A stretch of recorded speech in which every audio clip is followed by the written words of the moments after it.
once you lose the political independence, you cannot bring the other independence.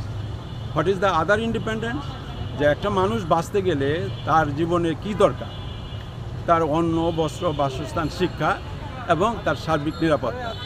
এই নিরাপত্তাগুলো যদি আমরা provide করতে চাই, তাহলে আমাদের ফার্স্ট থিং আমাদের উচিত হবে আমাদের যে পলিটিক্যাল ইন্ডিপেন্ডেন্স সেটা আছে কি নাই, এবং সেটা না থাকলে কোথায় আমাদের লিমিটেশনটা আছে সেটা আমরা ইরেজ করতে হবে। All those limitations are erased and you go for the work and create a job and everybody will be working because everybody is equal. তাদের যে ক্যালিবার, তাদের যে বুদ্ধিমত্তা, এই বুদ্ধিমত্তার ডিফারেন্সে মানুষ কম বেশি উপার্জন করবে, কিন্তু সবাই সমান অপরচুনিটি পাবে, সবাই সমান শিক্ষার সুযোগ দিব আমরা, সবাই সমান চিকিৎসার সুযোগ পাবে। এই জিনিসটা যখন থাকবে তখন তাদের একটা নিরাপত্তা হলো, এই দেশটা তখন স্বাধীন হলো। কিন্তু স্বাধীনতাটা তখন পরিপূর্ণ হবে না যতক্ষণ পর্যন্ত না আমরা অর্থনৈতিক স্বাধীনতা আনতে পারি।